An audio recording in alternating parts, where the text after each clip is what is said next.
പറയുന്നത്? എന്ത് വിവരത്തിന്റെ അടിസ്ഥാനത്തിലാണ് രാജേഷ് വിവരം പറയുന്നത്? ഇത് കഴിഞ്ഞ പഞ്ചായത്ത് വർഷം ഇതേ ആരോപണം ഉന്നയിച്ചു CPMന്റെ ലോക്കൽ ആളുകൾ. മാറി മാറി വരുന്ന ആളുകൾ ഇത് അങ്ങനെ ഉന്നയിച്ചുകൊണ്ട് പോവുകയാണ്. ഇനി എനിക്കതങ്ങനെ തമാശ രൂപത്തിൽ എഴുതി തള്ളാൻ കഴിയില്ല. അതുകൊണ്ടാണ് ഞാൻ കൃത്യമായ വിവരങ്ങൾ രേഖപ്പെടുത്തി ഇന്ന് പെരാമ്പലം സർക്കിൾ ഇൻസ്പെക്ടർ ഞാൻ ഇന്ന് പരാതി കൊടുത്തിട്ടുണ്ട്. MP രാജേഷിനെതിരായി കേസ് രജിസ്റ്റർ ചെയ്ത് അന്വേഷണം നടത്തണം, അദ്ദേഹത്തെ നിയമപരമായി ശിക്ഷിക്കണമെന്ന് ആവശ്യപ്പെട്ടുകൊണ്ട് ഞാൻ ഇന്ന് പരാതി കൊടുത്തിട്ടുള്ളത്. ഞാൻ എൻ്റെ നടപടികളുമായിട്ട് ഇനി മുന്നോട്ട് പോവുകയാണ്. ഇനി ആളുകളെ ഇത്തരത്തിൽ പറഞ്ഞു പറ്റിക്കാൻ കഴിയില്ല.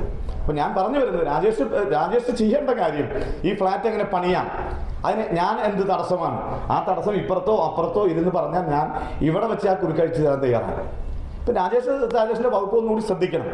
എങ്ങനെയാണ് എലപ്പുള്ളി പഞ്ചായത്തിൽ അദ്ദേഹത്തിൻ്റെ ഏറ്റവും നല്ല ഡ്രീം പ്രോജക്റ്റ്, ആ ഡ്രീം പ്രോജക്റ്റായ ബ്രൂവറി എങ്ങനെയാണ്, ഏത് നിയമക്കുരുക്കിൻ്റെ അടിസ്ഥാനത്തിലാണ്, ആരുടെ പരാതിയുടെ അടിസ്ഥാനത്തിലാണ് ഹൈക്കോടതി തത്വത്തിൽ അംഗീകാരം നൽകിയത്, റദ്ദ് ചെയ്തത്? അദ്ദേഹത്തിന് വെപ്രാളാണ്. ഈ വടക്കാഞ്ചേരിയിലെ പദ്ധതിയുമായി ബന്ധപ്പെട്ട് സാമ്പത്തിക നഷ്ടമുണ്ടായതാർക്കാണ്? CPM നേതൃത്വത്തിനാണ്. എലപ്പുള്ളിയിൽ CPM നേതൃത്വത്തിനല്ല നഷ്ടമുണ്ടായത്, പാർട്ടിക്കാർ പോലും അറിഞ്ഞിട്ടില്ല ആ പ്രദേശത്ത്. ഞാൻ ആ പ്രദേശത്ത് പോയതാണ്. അവിടെ പേഴ്സണൽ നഷ്ടമുണ്ടായത് രാജേഷിനാണ്.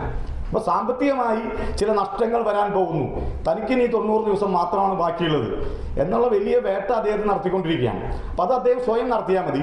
എൻ്റെ രാഷ്ട്രീയ പ്രവർത്തനം സുതാര്യമാണ്, എൻ്റെ കുടുംബപരമായ രാഷ്ട്രീയ പ്രവർത്തനം സുതാര്യമാണ്, എല്ലാം സുതാര്യമാണ്. അങ്ങനെ സുതാര്യമായിട്ട് വേണം.